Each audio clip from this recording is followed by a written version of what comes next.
जी, यह साल गोवा के लिए काफी महत्वपूर्ण है।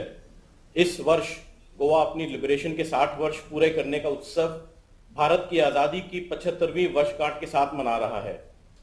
अब मैं माननीय प्रधानमंत्री जी से विनती करता हूं कि वे आज हमारा मनोबल बढ़ाने के लिए हमारे कुछ स्वयंपूर्ण मित्र व लाभार्थियों से संवाद करें। सबसे पहले Isha Sawant, under secretary to government of Goa, जो असनोड़ा पंचायत की स्वयंपूर्ण मित्र हैं। ईशा जी नमस्ते।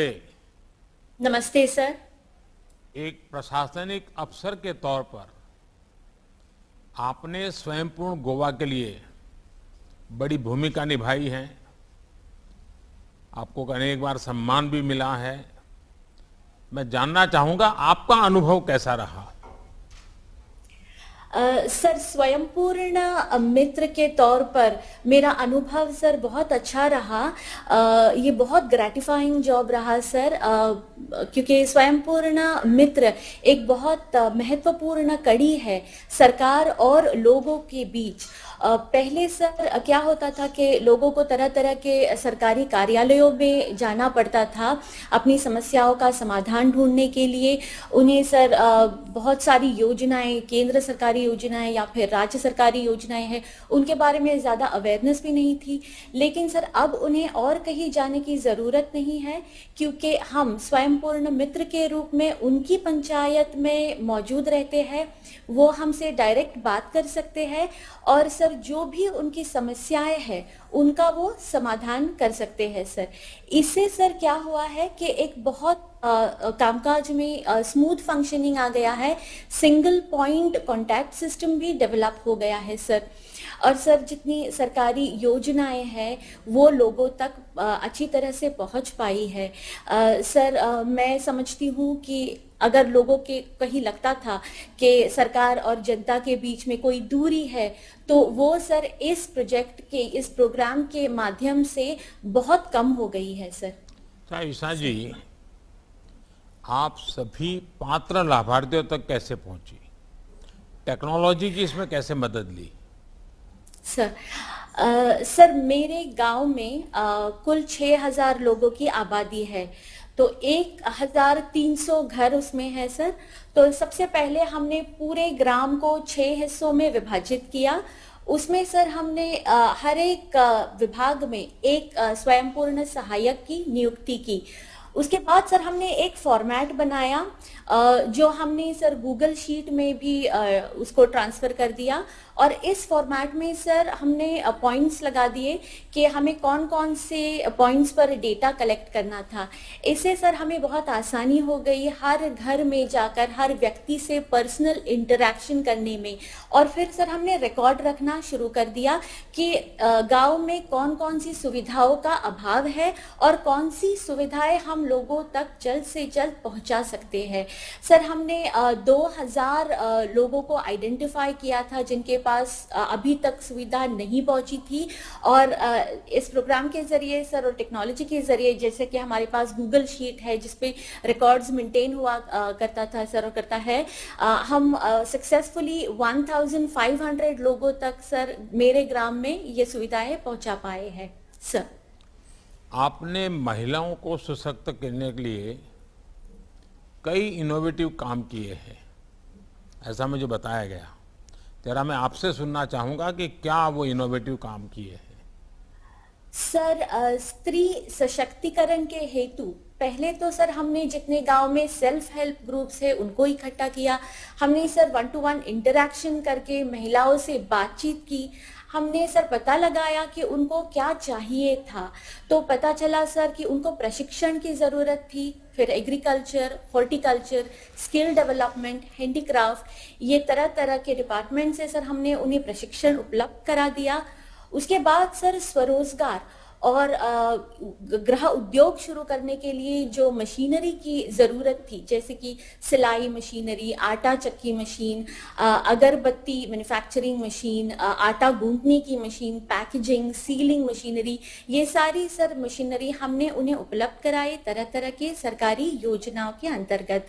अब सर अटल इंक्यूबेशन सेंटर के जरिए से हम उनको आगे का स्टेप, जैसे कि मार्केटिंग, उसमें भी मदद कर रहे हैं और मार्गदर्शन मार्गदर्शन कर रहे हैं। इसमें इंक्लूडेड है sir go to market strategy, product को कैसे ब्रांडिंग करना है, कैसे रीडिजाइनिंग करना है, फिर उससे आगे जाके सोशल मीडिया मार्केटिंग कैसी होगी, इसका मार्गदर्शन हम कर रहे हैं सर। इसे सर हम अब तक 13 सेल्फ हेल्प ग्रुप्स के डायरेक्ट कांटेक्ट में हैं और करीब करीब 300 महिलाओं तक सर हम स्वरोजगार पहुंचा पाए हैं सर। ईशा जी, क्या ये कुछ ना कुछ प्रोडक्शन करना सेल्फ हेल्प ग्रुप द्वारा, इन सारी चीज़ों का तो एक डेवलप हुआ है, क्या कभी ये सोचा हाँ, कि सेल्फ हेल्प ग्रुप सेवा या सर्विस की दृष्टि से कुछ न कुछ प्रकल्प ले सकते हैं, ऐसा कभी सोचा है? सर पहले जैसे सर पहले हमारी महिलाएं खाद्य पदार्थ बनाती थी सर, और ज़्यादा से ज़्यादा सर जूट बैग प्रोडक्शन में उसी पर थी। तो अब सर हम उसको भी डाइवर्सिफाई कर रहे हैं और अब सर हम ज़्यादा जैसे कि सिलाई मशीन में उनको स्टिचिंग का कोर्स दिया गया है।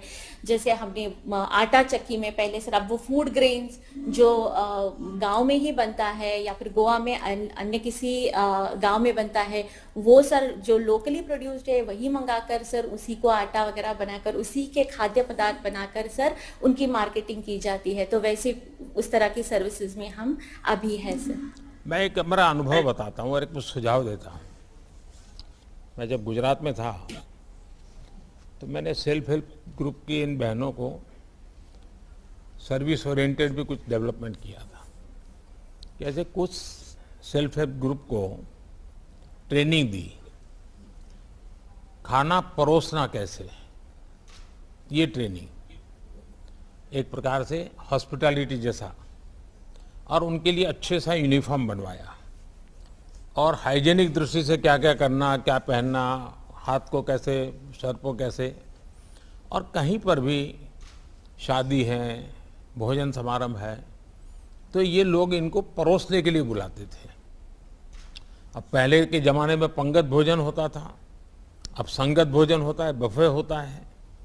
तो वे महिलाएं खड़ी रह करके, और उसके कारण 25-30% खाना जो वेस्टेज होता था, लोग कुछ भी भर देते थे, जल्दी मिलेगा नहीं मिलेगा, सब बर्बाद होता था। और बहुत बढ़िया इसकी सेवाएं शुरू हुई। लोग भी उनको कहने लगे कि भाई हमारे यहाँ भोजन समारोह है, 250 लोग खाने वाले हैं, आपके यहाँ से 5 लोग, 7 लोग, 10 लोग परोसने के लिए आ जाए। अच्छा, घर वापस जाते थे तो वो भी उनको खाने का टिफिन भर के दे देते थे, बच्चों के लिए भी काम आ जाता था, कुपोषण के खिलाफ भी लड़ाई होती थी। ऐसे कई विषय हो सकते हैं जिसको आप डेवलप कर सकते हैं। जैसे कहीं पर हॉस्टल में वर्किंग वुमेन रहती हैं या लड़के पढ़ते हैं, उनको भोजन की तकलीफ होती है, तो ये सेल्फ हेल्प ग्रुप की बहनें छोटा सा किचन चलाती हैं और उनको खाना पहुंचा देती हैं। कुछ सेल्फ हेल्प की ग्रुप बहनें अस्पतालों में खाना पहुंचा देती हैं। एक प्रकार से उनका डेवलपमेंट भी होगा और सरकार, समाज जीवन में जो कुछ बुराइयां या व्यय होता है फालतू, उन सबको भी बचाया जा सकता है। तो ऐसा कभी आप सोच सकते हैं कि in self help group production वगैरह में तो करें, लेकिन सेवा के क्षेत्र में भी बहुत कुछ कर सकते हैं। आपके यहाँ तो सेल्फ हेल्प ग्रुप के द्वारा होम स्टे को भी बहुत डेवलप किया जा सकता है, क्योंकि गोवा तो टूरिस्ट सेंटर डेस्टिनेशन है, तो आप इन ऐसी चीज़ों पर भी सोच सकते हैं। चलिए ईशा जी, आप जैसी कर्मठ कर्मयोगी से बात करने से मुझे बहुत संतोष होना बहुत स्वाभाविक है। हमारी अफसरशाही जितनी ही संवेदनशील और जिम्मेदार होगी, उतना ही ज़्यादा फायदा लोगों को मिलेगा, देश को मिलेगा। हमारे अफसर जितने इनोवेटिव होंगे, उतनी ही तेजी से लोगों तक सरकार की योजनाएं पहुंचेगी। आप एक मिसाल है कि कैसे अकेले अपने बल पर बड़े बदलाव लाए जा सकते हैं, इसको आपने करके दिखाया है और आपने नए नए प्रयोग भी किए हैं। मेरी तरफ से आपको बहुत बहुत बधाई, शुभकामनाएं। धन्यवाद। धन्यवाद। हाँ मिरांडा जी, नमस्ते। नमस्ते sir. Miranda ji, What were you doing before becoming Sarpanch of your village? Sir, I was in the educational field as a teacher and headmaster. In the year 2017, after my retirement, I was elected as the Sarpanch of my village, Betalbati, sir. Did your experience as a teacher help you in this new responsibility? Yes, sir. As a headmaster, I have an experience of teamwork and good administration. So I was able to use my experience in my panchayat to keep the panchayat body together, work together, and do the administration properly. How did the Swayambhurna Goa program help your panchayat? Sir, taking inspiration from you and our Honorable Chief Minister Dr. Pramod Sawant, we want to make our village Swayambhurna and Atmanirbhar. After the appointment of Swayambhurna Mitra and the nodal officer, our panchayat became very active and enthusiastic. With their help, we were able to coordinate with all the government departments. We organized awareness program for the villagers. We identified need-based schemes of the central government and the state government. And based on that, we identified the various beneficiaries.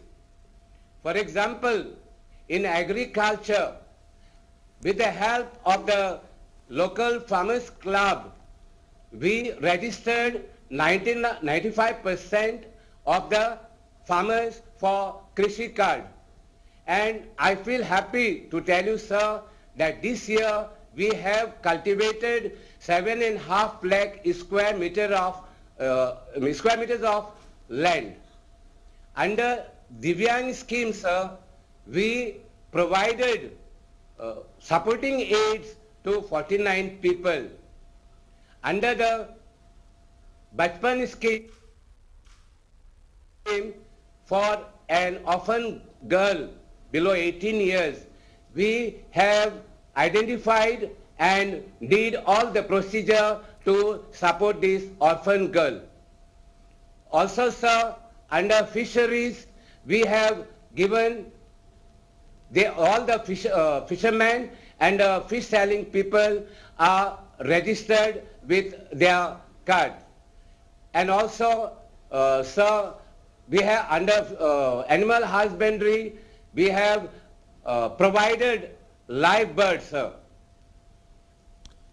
It means that you have initiated so many schemes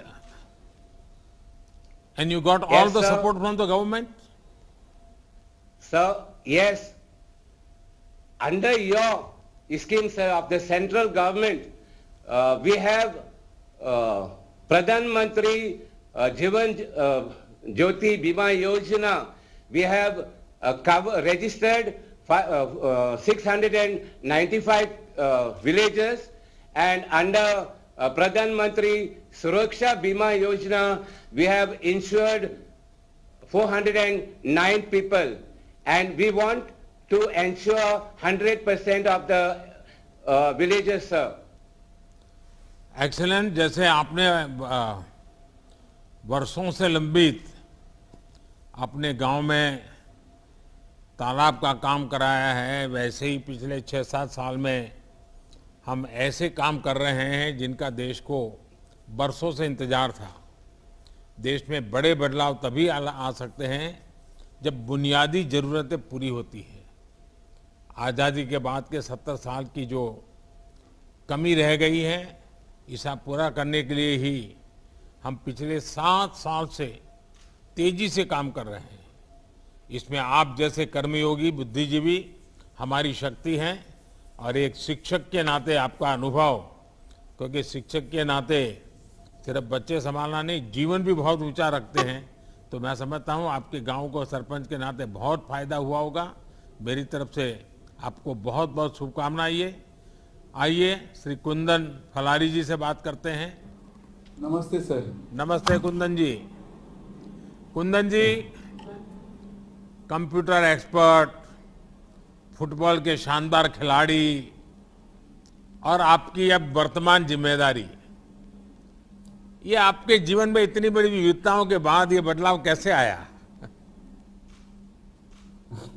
sir सबसे पहले मैं बिचौली municipal council और गोवा की तरफ से आपको तहे दिल से शुक्रिया अदा करना चाहता हूं सर, कि आपने ये स्कीम पीएम स्वनिधि स्कीम सही समय पे, जबकि कोरोना काल में हमारे जो छोटे भाई बहन वेंडर्स बहुत ही त्रस्त थे, वो बहुत ही दुखी थे, तब उसी समय जब आपने ये स्कीम लॉन्च की तब गोवा के हमारे ऊर्जावान सीएम डॉक्टर प्रमोद सावंत, जिनकी यही एक ही इच्छा है कि और एक ही ध्येय है कि लास्ट अंत्योदय तक कैसे पहुंचे, गांव के लास्ट घटक तक कैसे पहुंचे, तो उसने अपने प्रशासन को एक्टिव किया, पूरे उनको खुली छूट दे दी और उसी राह पे हम सब बिचौली म्युनिसिपैलिटी और पूरे गोवा की म्युनिसिपैलिटी उसी राह पे चल पड़े।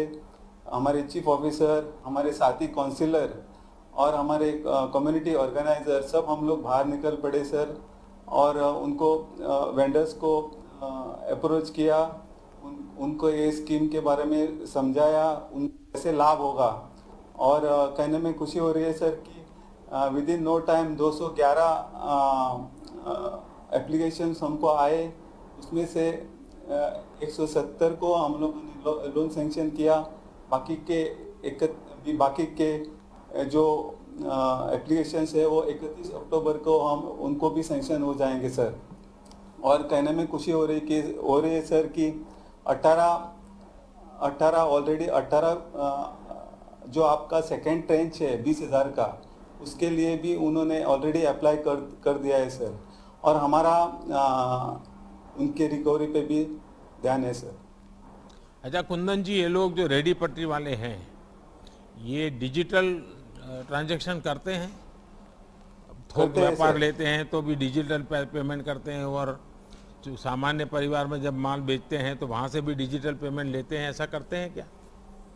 करते हैं सर, हमारी कम्युनिटी ऑर्गेनाइजर है वो उनको सब सिखा रही है सर कि कैसे डिजिटली उनको इस सब ट्रांजैक्शन कर सके।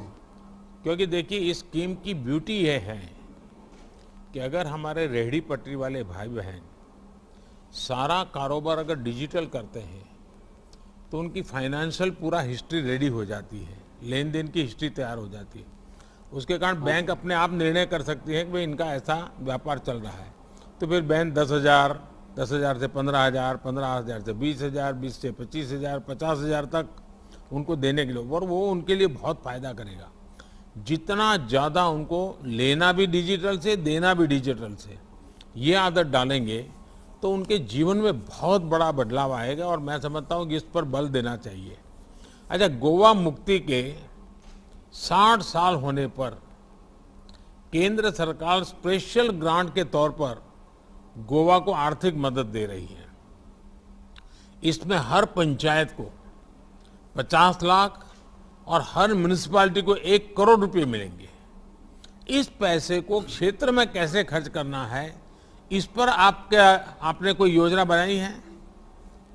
हाँ सर, हम लोगों ने सब साथी काउंसिलर और चीफ ऑफिसर्स हम लोग बैठे और बहुत विचार किया कि ये पैसे का हम लोग कैसा इस्तेमाल करें।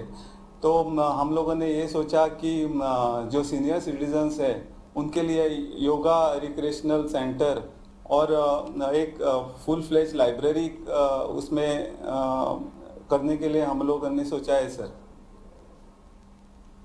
अच्छा कुंदन जी, ये बताइए कि आप तो स्वयं फुटबॉल के स्टार रहे हैं, क्या बेटी को फुटबॉल या कोई स्पोर्ट्स सिखा रहे हो कि नहीं सिखा रहे हो? नहीं सर, वो उसको इंटरेस्ट नहीं है सर। ऐसा चलता है क्या कुंदन? नहीं, मैंने सोचा था कि वो उसको इंटरेस्ट होगा, लेकिन कुछ भी इंटरेस्ट नहीं है, सिर्फ खाने में इंटरेस्ट है सर। अच्छा। अच्छा कुंदन जी, जब पढ़े लिखे युवा और ऊर्जावान राजनीति में आते हैं तो क्या बदलाव होता है, इसका आप स्वयं एक बहुत बड़ा उदाहरण है। आपने स्वनिधि योजना का लाभ रेहड़ी पटरी वालों तक पहुंचाया है। इनके जीवन में इसके जरिए आप बदलाव भी आप देख रहे हैं।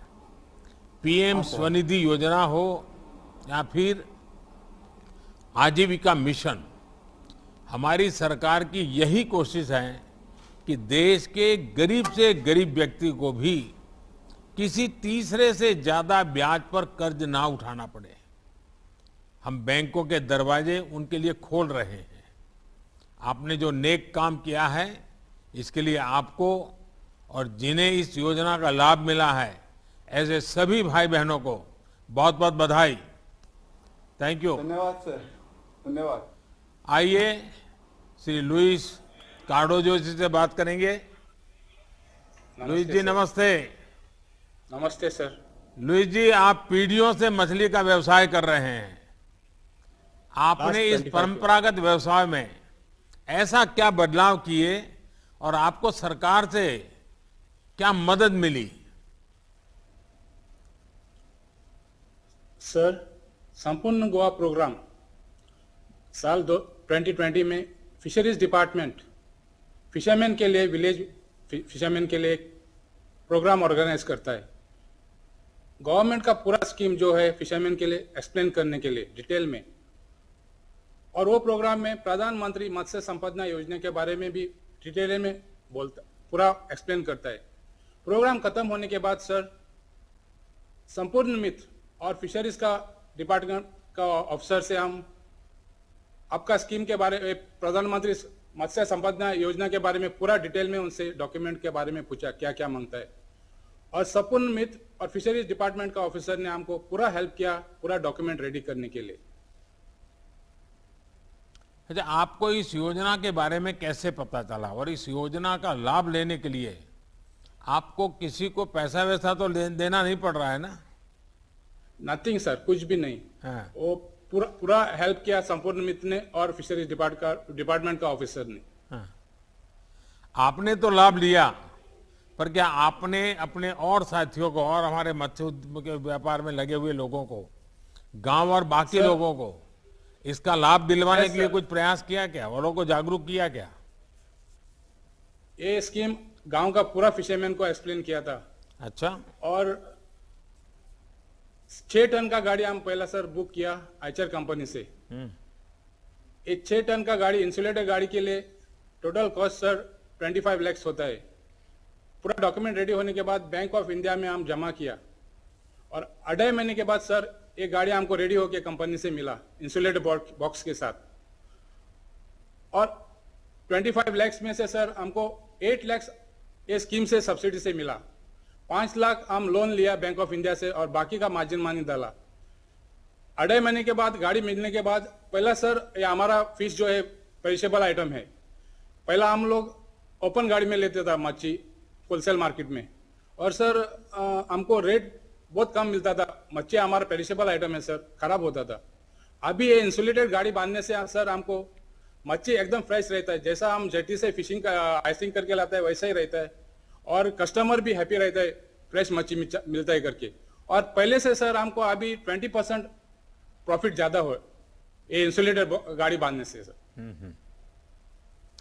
लुइस जी, हमारी सरकार ने पिछले 6-7 साल में देश भर में मत्स्य पालन से जुड़े भाई बहनों को सशक्त करने के लिए कई काम किए हैं।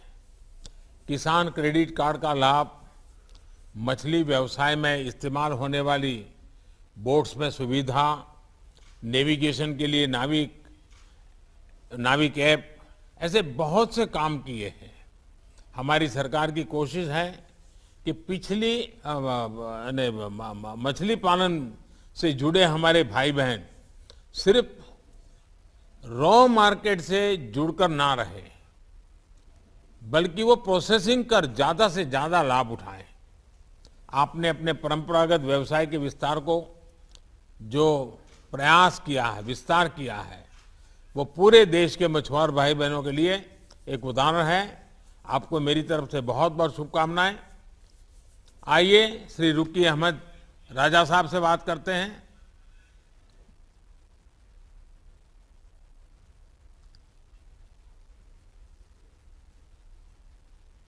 रुकी अहमद जी। जी नमस्कार सर। रुकी अहमद जी नमस्ते। जी नमस्ते सर। रुकी अहमद जी जरा अपने विषय में बताइए। जी मैं वास्को में रहता हूँ सर, और मेरा छोटा सा गाड़ा है कदम्बा बस स्टैंड के पास।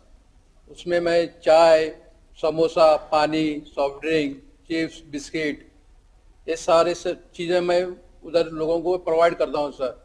तो आप भी मेरी तरह चाय वाले हैं? जी सर। हाँ बताइए।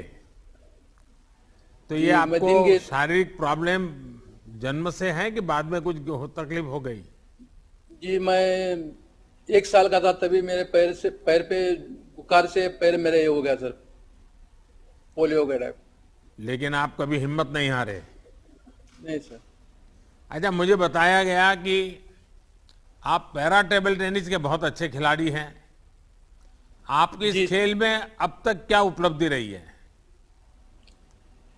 जी सर, मैं तो अभी बचपन से ही थोड़ा बहुत खेल कूद में थोड़ा इंटरेस्ट था सर। अभी ये पिछले 2 साल पहले अभी एक para tournament table tennis organise किया था एक एनजीओ ने। तो पिछले 2 साल से मैं डिस्ट्रिक्ट लेवल से मैं गोल्ड मेडल लेके आया हूँ सर। और इसके आगे भी मेरा अभी स्टेट लेवल को भी खेलने के लिए मेरी बहुत इच्छा है सर। अब मेरी प्रैक्टिस भी चल रही है सर। अच्छा, आपको अब तक सरकार से क्या मदद मिली है? स्वयंपूर्ण गोवा के माध्यम से सर पिछले दिन में 2020 में दिसंबर में एक कैंप लगा था सर डिजेबल के लिए। तो स्वयंपूर्ण मित्र ने हमें कांटेक्ट करके सर हमें उनके बारे में जानकारी दी। तो फिर वो जानकारी में हमने बहुत सारे हमारे भाई बहन भी उसमें पार्टिसिपेट लिए थे सर।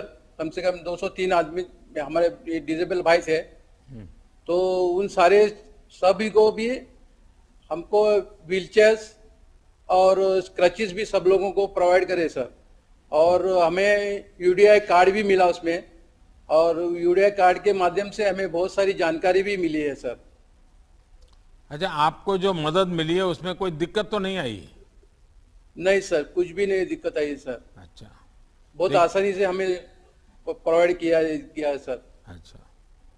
देखिए रुकी अहमद जी, आपका साहस सभी को प्रेरित करता है। जब से जनता ने हमें सेवा का मौका दिया है, हम हर संभव प्रयास कर रहे हैं कि हमारे देश के दिव्यांग भाई बहन पूरे सम्मान और स्वाभिमान से जीवन जी सके। जी सर।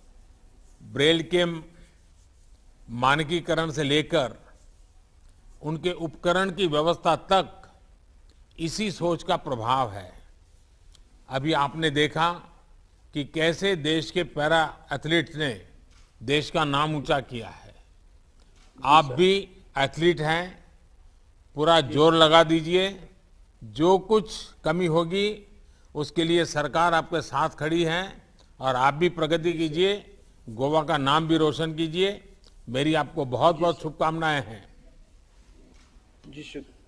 नमस्कार सर। आइए निशिता जी नामदेव गावात से भी बात करते हैं। नमस्कार निशिता जी सर। नमस्ते।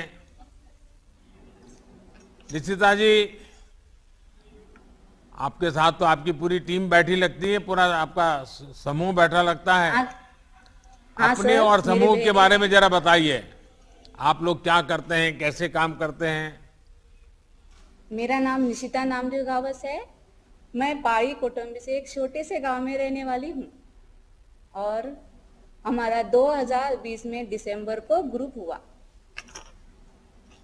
और उसमें हम 13 बहनें काम करती हैं। यानी अभी 10 महीना हुआ है आपकी ग्रुप को? हाँ सर। हम्म। नहीं, स्वयं आपका पूर्ण ग्रुप करता क्या है? हमारा ग्रुप एक गोवन नाम का ब्रांड है, वो बनाता है। स्वयंपूर्ण गोवा और गोवा सरकार, गोवा स्टेट बायोडायवर्सिटी बोर्ड के अंतर्गत हमें मदद मिली और हमें ट्रेनिंग भी दी गई और हमारे लिए एक सेंटर भी खुला दिया। उस ट्रेनिंग में हमें सिखाया गया कि अलग अलग फलों से हम अलग अलग प्रोडक्ट कैसे बनाते हैं और वो हम सीख गए और गोवा शिपयार्ड ने भी हमें मशीनरी उपलब्ध करवाई। अच्छा, आपने बताया कि आपका ग्रुप बहुत से उत्पाद बताता है, बनाता सर। है। हाँ तो इसकी बिक्री करती है, आपको कितनी आय हो जाती है? सर, गोवा बायोडायवर्सिटी बोर्ड हमें सहायता करती है कि उसकी मार्केटिंग करने के लिए, और इस गोवन ब्रांड के नाम से ही हम हमारा मार्केटिंग करते हैं और कई जगह पे जाके हम हमारा स्टॉल भी करते हैं, एग्जीबिशन वगैरह होता है वहीं पे भी जाते हैं। और ये सब हमारे गोवन प्रोडक्ट है, जैसे कि ये हमारी आवड़ा कैंडी है, आवड़ा सुपारी है, इससे सर हमको विटामिन सी मिलता है। और ये हमारी हल्दी है जिससे ऑर्गेनिक होता है। और सर खास हमारा ये है कि ये है करमला, करमला और बिमला, ये दोनों फल खट्टे होते हैं, उससे हम जूस बनाते हैं और उसका अचार भी बनता है। और खास हमारा ये आइटम है जैक फ्रूट। जैक फ्रूट से हम कई आइटम बनाते हैं, चिप्स बनाते हैं, उसके पके हुए से हम पल्प निकाल के आइसक्रीम बना सकते हैं, बनाते हैं हम, और केक बनाते हैं, बिस्किट बनाते हैं, और उसका बीज होता है ना, वो बीज से हम सर लड्डू बनाते हैं और उसके लिए खीर भी बना सकते हैं। आपने इतनी वैरायटी बता दी, लेकिन ये नहीं बताया कि इनकम कितनी होती है।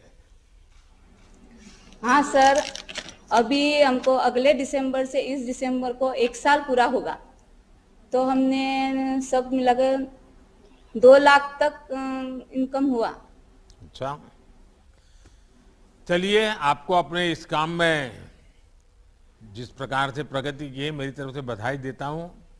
आप तो जानते ही हैं निशिता जी और आपकी पूरी टीम, हमारी कोशिश यही है कि हम देश के हर नागरिक को बिना किसी भेदभाव के वो हर सुविधा पहुंचाएं जो उसे मिलनी चाहिए।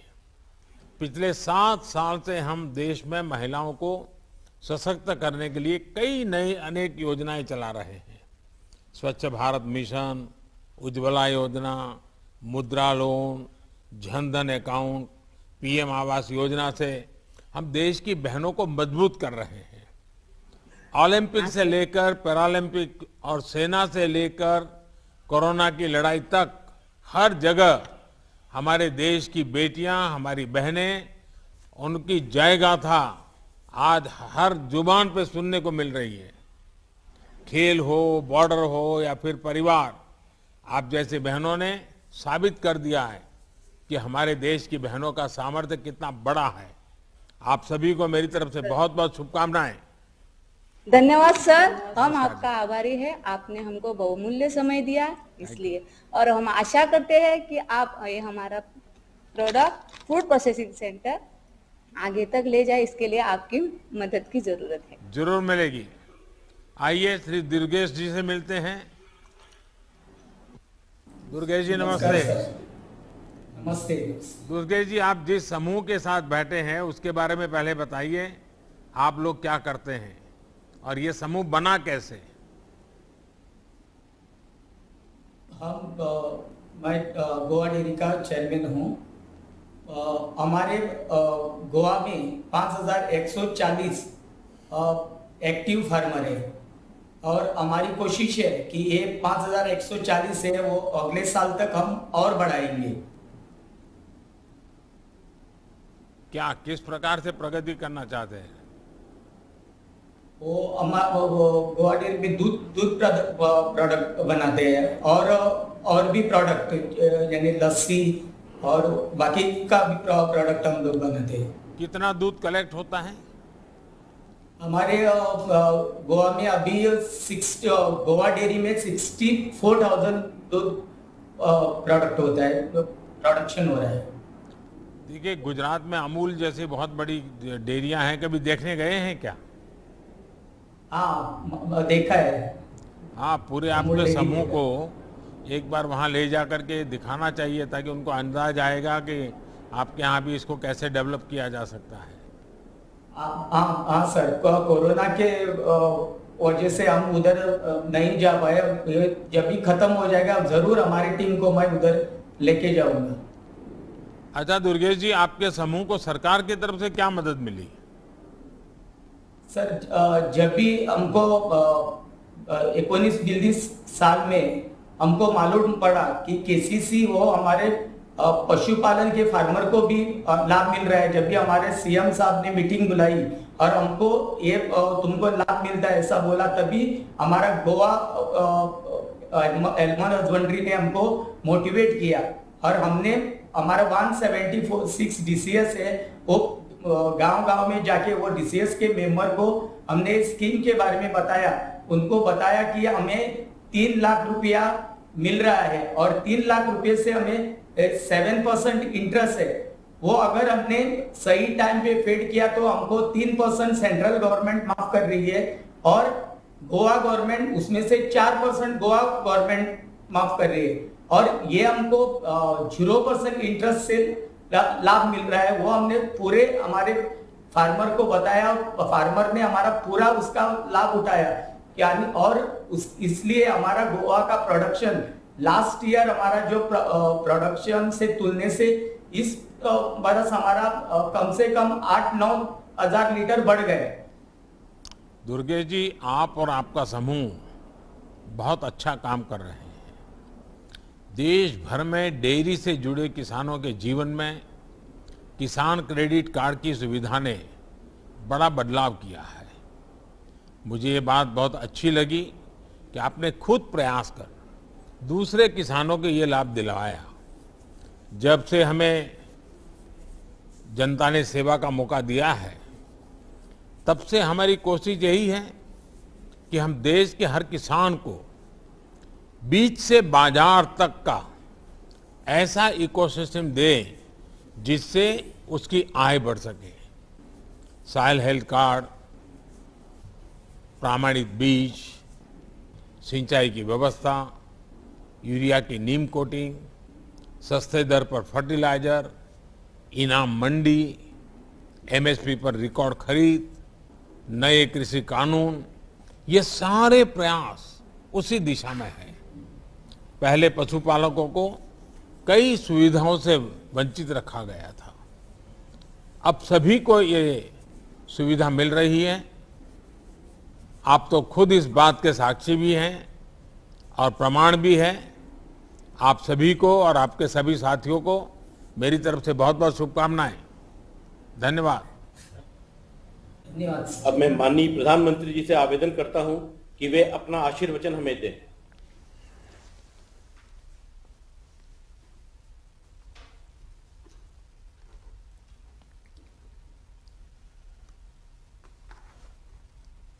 आत्मनिर्भर भारताचे सपन, स्वयंपूर्ण गोवा